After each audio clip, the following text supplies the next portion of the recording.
باللہ من الشیطان الرجیم بسم اللہ الرحمن الرحیم۔ FM4 کے ٹی وی کے پروگرام جائے ادب میں ادریس ناز بڑے ادب کے ساتھ آپ کی خدمت میں اسلام عرض کرتا ہے، قبول فرمائیے۔ محترم ناظرین، سوشل میڈیا کے آنے کے بعد جتنی بھی سوشل ایپس ہیں جو جب سے ایکٹیو ہوئی ہیں، اس کے بعد جو نمایاں طور پر جو چیز ابھر کے سامنے آئی ہے اور جو بڑی کھیپ پیدا ہوئی ہے وہ دانشوروں کی ہے۔ فیس بک سے لے کر واٹس ایپ تک، ٹک ٹاک سے لے کر انسٹاگرام تک، جتنی بھی سوشل میڈیا کی ایپس ہیں، آپ کو ان پہ سب سے نمایاں جو چیز نظر آئے گی وہ دانشوروں کی کھیپ ہے۔ ہر ایپ پہ دانشور بیٹھے ہیں، وہ دوسرے کو مشورہ دے رہے ہیں، اس کی اصلاح کر رہے ہیں، بھلے خود وہ کچھ بھی ہوں، لیکن وہ دوسرے کی اصلاح کر رہے ہیں اور اسے بتانے کی کوشش کر رہے ہیں کہ تمہاری زندگی ایسے بن سکتی ہے۔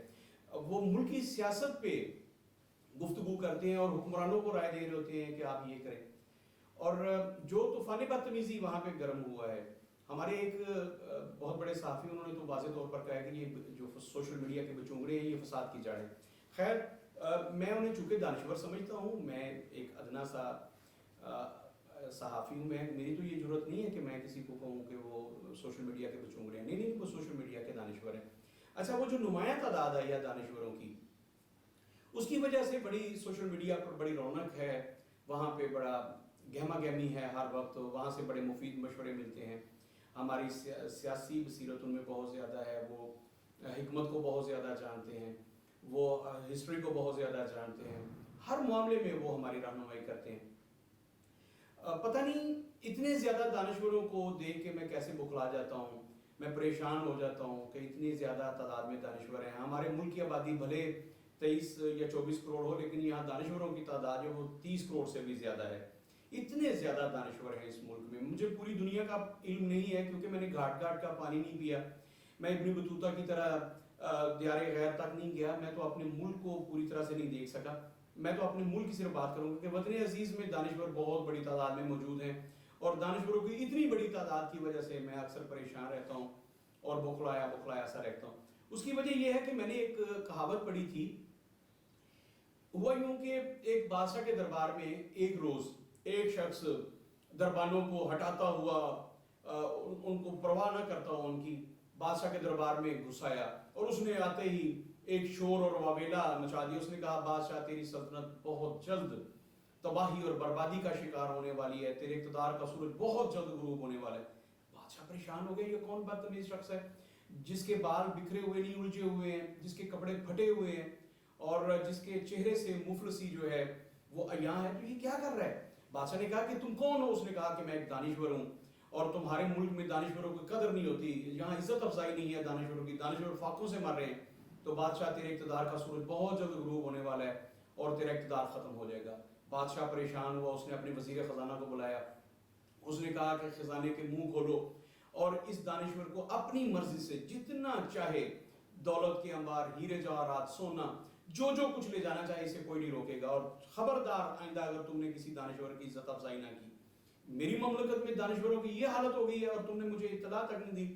جو وزیر اطلاع تھے ان کی بڑی سرزنش ہوئی، وزیر اعظم کو باقاعدہ ڈانٹا گیا اور وزیر خزانہ کو حکم دیا گیا کہ جب بھی کوئی دانشور آئے خزانے کے منہ کھول دیا کرو۔ سارے وزیروں کی دوڑیں لگ گئی کہ دانشوروں کو بہت عزت دینی ہے۔ اس بات نے خبر پائی، اس زمانے کا جو میڈیا تھا اس کے ذریعے، آپ کو پتہ نا وہاں پروپیگنڈا کیسے ہوتا تھا، تو پورے ملک کے کونے کونے میں یہ بات پہنچی کہ بادشاہ دانشوروں کی بہت عزت افزائی کرتا ہے۔ اگلے دن ایک لمبی قطار تھی، تو بادشاہ نے لوگوں سے پوچھا، یہ باہر اپنے وزراء سے پوچھا، یہ کس چیز کا شور ہونے کا؟ باہر بہت سارے لوگ ہیں شور کر رہے ہیں۔ بادشاہ نے کہا کیوں؟ کہتے ہیں وہ سارے لوگ دعویٰ کر رہے ہیں کہ ہم سب دانشور ہیں۔ تو بادشاہ نے کہا اگر دانشور ہیں تو خزانے کے منہ کھولو۔ ایک لمبی لائن تھی، خیر وہ خزانے سے جو کسی کے ہاتھ لگا، جتنا بھی انہوں نے چاہا وہ لے گئے۔ اگلے دن اس سے کئی گنا بڑی تعداد میں لوگ آئے، کئی لائنیں لگی۔ بادشاہ نے کہا یہ کون لوگ ہیں؟ انہوں نے کہا یہ بھی دانشور ہونے کے دعوے دار ہیں۔ تو بادشاہ نے کہا پھر خزانے کے منہ کھولو، اور اس کے بعد تو اخیر ہو گئی۔ اس سے اگلے دن قطاریں نہیں تھی، ایک ہجوم تھا، دور دور تک انسانی سروں کا سمندر تھا۔ بادشاہ نے کہا بھئی یہ لوگ کون ہیں؟ کہا بادشاہ سلامت یہ سب کہہ رہے ہیں کہ ہم بھی دانشور ہیں۔ تو بادشاہ نے کہا اس سے پہلے کہ بادشاہ کچھ بولتا، وزیر اعظم گھبرا کے بولا، اس نے کہا جان کی امان پاتے حضور، ایک بات عرض کرنا چاہتا ہوں۔ بادشاہ نے کہا بولو۔ کہا بادشاہ سلامت جتنے بھی لوگ اب تک آئے ہیں اور جتنے لوگ آج موجود ہیں، بادشاہ سلامت جان کی امان پاتے ہوئے عرض کروں گا ان میں سے ایک بھی دانشور نہیں ہے۔ بادشاہ حیران ہوا، اس نے کہا تم کیا کہنا چاہتے ہو؟ ان میں سے کوئی ایک دانشور نہیں ہے؟ اس نے کہا جی بادشاہ سلامت جان کی امان پاتے ہوئے میں یہی کہنا چاہوں گا کہ کوئی ایک دانشور بھی نہیں ہے۔ بادشاہ حیران ہوا، اس نے کہا تم کیسے کہہ سکتے ہو؟ اس نے کہا میں تو یہاں تک کہہ سکتا ہوں کہ آپ کے پورے ملک میں جہاں جہاں تک آپ کی حکمرانی ہے ایک بھی دانشور نہیں ہے۔ اب بادشاہ اور بھی حیران ہوا، اس نے کہا یہ بات تم نے عجیب آماقت والی کی ہے، یہ تم نے کیسے کہہ دیا؟ اس نے کہا بادشاہ سلامت یاد رکھیے گا، گدوں کی اور دانشوروں کی ایک مثال ہے، جہاں سارے دانشور ہوں وہاں ایک بھی دانشور نہیں ہوتا، اور جہاں سارے گدے ہوں وہاں کوئی گدا نہیں ہوتا۔ ناظرین محترم، جہاں سارے مل کے دانشوری بکھار رہے ہوں، جہاں اتنے زیادہ دانشور ہوں، جان کی امان پاتے ہوئے میں بھی عرض کروں کہ وہاں کوئی دانشور نہیں ہوتا۔ اس کی وجہ یہ کہ کوئی دوسرے کو دانشور ماننے کے لیے تیار نہیں ہوتا، وہ کہتا ہے میں تو خود دانشور ہوں۔ اور جہاں سارے گدے ہوں وہاں کوئی کسی کو کہہ نہیں سکتا کہ چپ کر تو گدھا ہے، کیونکہ وہ خود بھی گدھا ہوتا ہے۔ تو دانشوروں اور گدھوں کی ایک مثال یہ ہے کہ جہاں سب دانشور ہوں وہاں کوئی دانشور نہیں ہوتا، اور جہاں سب گدھے ہوں وہاں کوئی گدھا نہیں ہوتا۔ حاضرین محترم، میں یہ نہیں کہوں گا کہ مملکت خدا داد میں کوئی دانشور نہیں ہے۔ یہاں تو میں نے عرض کیا کہ اگر 24 کروڑ آبادی ہے تو یہاں تو 30 کروڑ سے زیادہ دانشور بستے ہیں، لیکن پتہ نہیں کیوں میں اتنا خوفزدہ ہو جاتا ہوں۔ اس میں کوئی شبہ نہیں ہے کہ ہمیں سوشل میڈیا نے ایک شعور دیا ہے، رابطے کا ایک طریقہ ہے، اس میں بہت ساری انفارمیشن بھی ہوتی ہے، لیکن جب ہم حالات کو اور بگاڑنے پہ تل جاتے ہیں تو پھر ہم سوشل میڈیا کا سہارا لیتے ہیں۔ وہاں پہ ہم اپنی اپنی دانش میں اپنی اپنی عقل کے مطابق مشورے دیتے ہیں، اور پھر جو دوسرا مشورہ دیتا ہے ہم اس کی جو حالت کر دیتے ہیں، وہ یقین جانیے وہ تو گدھے بھی ایک دوسرے کی نہیں کرتے۔ تو مجھے کبھی کبھی دکھ ہوتا ہے کہ ہم نے جتنی بھی ایپس ہیں ان کا غلط استعمال کر رہے ہیں، ہمیں پتہ ہی نہیں ہے کہ ہم نے ان کو استعمال کیسے کرنا ہے۔ یاد رکھیے گا سوشل میڈیا لڑنے کی جگہ نہیں ہے، وہ تو کچھ سیکھنے کی جگہ ہے، وہ تو اپنی اصلاح کرنے کی جگہ ہے، دوسرے کی اصلاح کرنے کی جگہ نہیں ہے۔ تو سب سے پہلے ہم نے یہ سوچنا ہے، میں ہر روز یہ سوچتا ہوں کہ کیا میں نے کچھ نیا سیکھا؟ میں تو سکھانے جوگا ہوں نہیں، میں کسی کو کیا سکھاؤں گا؟ تو میں تو ہر روز یہ سونے سے پہلے یہ اپنا احتساب کر کے سوتا ہوں کہ آج میں نے کوئی نئی بات سیکھی۔ تو یاد رکھیے گا میرے محترم ناظرین کہ جتنی بھی ایپس ہیں، جتنا بھی سوشل میڈیا ہے، اور جتنی بھی کتابیں ہیں، جتنی بھی دانشمندی کی چیزیں ہیں، ان سے کچھ سیکھا جاتا ہے۔ ہم سب لوگ سکھانے پہ تلے ہوئے ہیں۔ بابا کبھی غور تو کیجئے گا، کیا ہم نے یہ ارادہ کیا کہ آج میں نے کچھ سیکھ کے سونا ہے؟ جب تک ہم یہ ارادہ نہیں کر لیتے، یاد رکھیے گا میں یہ کہنے پر مجبور ہوں گا اس وزیر کی طرح کہ آپ کے ملک میں کوئی بھی دانشور نہیں ہے۔ حضرات محترم، جہاں دانشور نہ ہو وہاں پھر بدھو ہوتے ہیں، لیکن پرانے وقتوں میں رسول حمزہ توف نے میرا داغستان میں ایک مثال دی تھی۔ اس نے کہا کہ ایک علاقے کا بدھو دوسرے علاقے کے بدھو سے ملنے کے لیے چلا گیا۔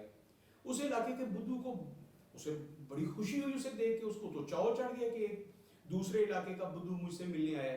اس نے جو اس کے گھر میں سب سے قیمتی چارپائی تھی، جو رنگین پایوں والی چارپائی، وہ بچھائی، اس پہ رنگین کھیس بچھایا، دری بچھائی، اس پہ گاؤں تکیہ لگایا، بڑے احترام کے ساتھ اس کو وہاں بٹھایا، اس کے ہاتھ اور پاؤں وہیں پہ دھلوائے، اس کو طرح طرح کے کھانے پیش کیے، پھل اور میوہ جات پیش کیے، اسے بار بار چائے پیش کی، قہوہ پیش کیا، کافی پیش کی، اور وہ بدھو بڑا خوش ہوا اس کی مہمان نوازی سے۔ اس نے کہا یار مجھے تو پتہ ہی نہیں تھا کہ یہاں کا بدھو اتنا مہمان نواز ہے۔ تو اس نے کہا تم میرے بدھو بھائیو، تم پہلی دفعہ میرے پاس آئے تھے تو مجھے تو بڑی خوشی ہوئی ہے، تم آتے جاتے رہنا۔ اس نے کہا اچھا چلو اب مجھے اجازت دو، میں پھر کبھی آؤں گا۔ اس نے کہا ٹھیک ہے، ایسے تو تمہیں نہیں جانے دوں گا، میں تو تمہیں سرحد کے باہر اپنے علاقے کی سرحد پہ چھوڑنے جاؤں گا۔ تو تکلف میں پڑ گیا، وہ اس کے ساتھ گیا۔ جیسے ہی مہمان بدھو نے اس کے علاقے سے باہر پاؤں دھرا، اس نے ٹکا کے اس کو لات ماری اور وہ گرا جا کے، وہ اس کے اوپر بیٹھ کر اسے بہت زیادہ مارا پیٹا۔ وہ بدھو بڑا حیران تھا کہ ابھی 5 منٹ پہلے تو یہ میری بڑی خدمت کر رہا تھا، مجھے چارپائی سے نیچے نہیں اترنے دے رہا تھا، ہاتھ پاؤں تک اس نے مجھے وہاں پہ دھلوائے، تو اب یہ مجھے مار پیٹ رہا۔ اس نے کہا تمہیں ہوا کیا ہے، مجھے کیوں مار رہے ہو، میں نے کیا غلطی کیا؟ اس نے کہا تمہاری سب سے بڑی غلطی یہ ہے کہ الو کے پٹے تمہیں یہ پتہ نہیں تھا کہ ایک علاقے کے لیے ایک بدھو کافی ہوتا ہے۔ تم کیا لینے آئے تھے میرے علاقے میں؟ کیا میں اس علاقے میں بدھو کافی نہیں ہوں؟ تو تم کیوں گھسے؟ حضرات محترم یاد رکھیے گا ایک علاقے کے لیے ایک بیوقوف، ایک بدھو، ایک گدھا کافی ہوتا ہے۔ تو وہاں پہ بہت سارے بدھوؤں کی، بہت سارے گدھوں کی بہت سارے الگوؤں کی ضرورت تو نہیں ہوتی. خیر میں جب کالم لکھتا تھا ناز برداریاں تو کسی نے مجھے ایک خط لکھا تھا. اس نے کہا تھا کہ آپ صحافی لوگ جو ہوتے ہیں آپ لوگ اپنا اردو سیدھا کرتے ہیں بس. تو میں نے اس کے جواب میں مولانا ظفر علی خان مجھے یاد آئے تھے تو میں نے ان کا واقعہ کوٹ کر کے اسے بھیجا تھا. اپنے کالم میں لکھا کہ مولانا ظفر علی خان کو کسی نے بالکل ایسا ہی خط لکھا تھا. اس نے کہا مولانا آپ تو صحافت کی آڑ میں اپنا اردو سیدھا کر رہے ہیں. تو مولانا ظفر علی خان نے اپنے کالم میں جواب دیا, اپنے اداریے میں لکھا. انہوں نے کہا ہاں اس میں کوئی شبہ نہیں, میں اردو سیدھا کرنے کی کوشش کر رہا ہوں. اگر میری کوششوں سے کوئی ایک الو بھی سیدھا ہو گیا تو میں سمجھوں گا کہ میری محنت وصول ہو گئی ہے. ناظرین محترم, مجھے سننے والوں, میری پوری زندگی کی یہ کوشش رہی ہے کہ میں اپنی قلم کے ذریعے, اپنی گفتگو کے ذریعے کسی ایک الو کو سدھار لوں, کسی ایک بدو کو سیدھا کر لوں. اگر میری کوششیں برابر ہوتی ہیں, ایک بندہ بھی میری بات سے اگر سیدھی راہ پہ آ جاتا ہے تو میں سمجھوں گا پوری زندگی کی محنت وصول ہوئی. میں آپ لوگوں سے گزارش کروں گا جو سوشل میڈیا پہ, آپ مجھے بھی سوشل میڈیا پہ دیکھتے ہیں, میں آپ سے گزارش کروں گا کہ آپ جب سوشل میڈیا پہ آتے ہیں تو برائے مہربانی یہ 2-3 چیزوں کا خیال رکھا کریں. ایک تو دوسرے کی عزت نفس کو بہت زیادہ اس کو ملحوظ خاطر رکھنا ہے. بس اوقات یہ ہوتا ہے کہ ہم اگلے کے پوائنٹ آف ویو سے متفق نہیں ہوتے, اس کے عقیدے سے متفق نہیں ہوتے, اس کی فلاسفی سے متفق نہیں ہوتے. اچھا بھائی, کیا ضروری ہے کہ ہم سب لوگ ایک عقیدے پہ ہوں, ایک نقطے پہ ہوں, ایک پوائنٹ پہ کھڑے ہوں اور سب ایک جیسی سوچ رکھتے ہوں؟ تو یہ تو کائنات کا حسن نہیں ہے. ہم نے دیکھا ہے, میں نے جو غور کیا, جو میں نے دیکھا, میں نے یہ دیکھا کہ جب کوئی دوسرا اپنی رائے پیش کرے سوشل میڈیا پر یا کسی بھی ایپ پہ اور وہ ہماری رائے سے مختلف ہو تو ہم اس پہ پل پڑتے ہیں, ہم اس کی وہ بے عزتی کرتے ہیں جس کی انتہا نہیں ہوتی. تو کیا یہ دانشمندی ہے؟ یہ دانشورانہ طریقہ ہے؟ بھائی آپ کے نظریہ اس سے مختلف ہے, آپ کے عقائد اس سے مختلف ہیں, آپ کی سوچ اس سے مختلف ہے, آپ کا پوائنٹ آف ویو اس سے مختلف ہے. آپ کبھی غور کیجئے گا, میں یہ کہتا ہوں یہ کائنات کا حسن ہے. میں یہاں پہ ایک بہت عامیانہ سی مثال دینا چاہوں گا. مجھے بھی پتہ ہے کہ بڑی عامیانہ سی مثال ہے جو میں دینے جا رہا ہوں, لیکن میں یہ دینا چاہتا ہوں. آپ نے کبھی غور کیا کہ ہم دنیا کو, اگر یہ کہا جاتا ہے کہ اب جو دنیا ہے یہ ایک ولیج ہے, تو یہ جو کائنات, اب تو کائنات ایک ولیج ہے, یونیورسل ولیج جس کو کہتے ہیں. تو اب صرف ہم اس دنیا کی بات کرتے ہیں, یہ ورلڈ ولیج کی بات کرتے ہیں. اس دنیا میں کتنے ممالک ہیں؟ اچھا کبھی غور کیجئے گا, جو آپ کے نزدیک سب سے مرغوب ہے کسی اور کے نزدیک وہ مکروہ ہوگا. مثال کے طور پر کیا آپ کیچوے کا سوپ پینا پسند کریں گے, گنڈوے کا؟ تو بھائی کسی کے نزدیک یہ بڑی مرغوب غذا ہے. اچھا کوئی کاکروچ کی بریانی کھانا پسند کرے گا, اچھا کوئی کچھوے کا گوشت کھانا پسند کرے گا, کوئی مینڈک کا گوشت کھائے گا. تو بھائی سور کا گوشت, کسی کی یہ بڑی مرغوب غذا آ سکتی ہے. آپ کو اس سے کراہت آتی ہے کہ تم نے یہ نام بھی کیوں لیا؟ ہمارے یہاں ایک کہا جاتا تھا کہ کوئی بندہ خنزیر نہیں کہے, اگر خنزیر کہے گا تو 40 دن کے لیے زبان ناپاک ہو جائے گی. بڑی عمدہ سوچ تھی. بزرگوں نے یہ سوچا کہ ان لوگوں کو خنزیر کھانے سے اتنا ڈرا دیا جائے کہ یہ خنزیر کا نام بھی نہ لیں. بڑی اچھی سوچ تھی. لیکن بھائی خنزیر کہنے سے تو 50 نیکیاں ملتی ہیں. قرآن کریم میں کہا نہیں کہ حرم علیکم الدمام ولحم الخنزیر, تو وہاں خنزیر کا لفظ استعمال ہوا اور ایک حرف پہ 10 نیکیاں, تو خنزیر کہنے سے تو 50 نیکیاں ملتی ہیں. لیکن بزرگوں کی سوچ یہ تھی کہ یہ خنزیر سے اتنا ڈر جائے کہ اس کا نام بھی نہ لیں. ان کو پتا ہو کہ اسے کہتے تھے اسے بارلا کہنا ہے, ٹھیک ہے, اسے سور کہہ لیں یا بارلا کے, اسے خنزیر نہیں کہنا, مطلب اتنا ڈرا دیا. اچھا بابا, تو میں عرض کر رہا تھا کہ خنزیر کا لوگ گوشت کھاتے ہیں, آپ کو کراہت محسوس ہوتی ہے, اس کا نام لینا پسند نہیں کرتے. جو کسی کی مرغوب غذا ہے آپ کے نزدیک وہ مکروہ ہے, جو آپ کے نزدیک سب سے بڑا سچ ہے وہ کسی کے نزدیک سب سے بڑا جھوٹ ہے, اور جو کسی کے نزدیک سب سے بڑا جھوٹ ہے وہ آپ کے نزدیک سب سے بڑا سچ ہے. یہ انسانی زندگی ہے, یہ انسانی زندگی کی فلسفی ہے. اسے سمجھنے کی کوشش کیجئے. آپ دوسرے کے نقطہ نظر کو نہیں سمجھنا چاہتے, سننا تو بڑی دور کی بات ہے, ہم سمجھنا نہیں چاہتے. اچھا نہیں سمجھنا چاہتے تو نہ سمجھیے, آپ کو کس نے مجبور کیا ہے. لیکن آپ کو یہ کوئی حق حاصل نہیں ہے کہ آپ دوسرے کے نقطہ نظر کو سامنے رکھتے ہوئے, بھلے وہ غلط ہو, میں زور دے کر یہ کہہ رہا ہوں کہ بھلے اس کا پوائنٹ آف ویو بالکل غلط ہو, آپ کو کیا حق پہنچتا ہے کہ آپ سوشل میڈیا پر اس کی بے عزتی کریں, اس کے خلاف پروپیگنڈا کریں, اس کے خلاف ایک مہم چلائیں. تو عرض یہ کرنا تھا, اگر آپ حقیقی معنوں میں دانشور ہیں, میں تو آپ کو مانتا ہوں, سب کو دانشور مانتا ہوں, اگر آپ حقیقی معنوں میں دانشور ہیں تو پھر آپ سے ایک گزارش ہے کہ دوسرے کی رائے کا احترام کرنا سیکھیے, کیونکہ دانشوروں کا یہی حلیہ ہے, وہ دوسروں کو برداشت کرتے ہیں. یاد رکھیے گا جو دوسرے کو برداشت کر جاتا ہے, دوسرے کی رائے کا احترام کر جاتا ہے, وہ حقیقی معنوں میں دانشور ہوتا ہے.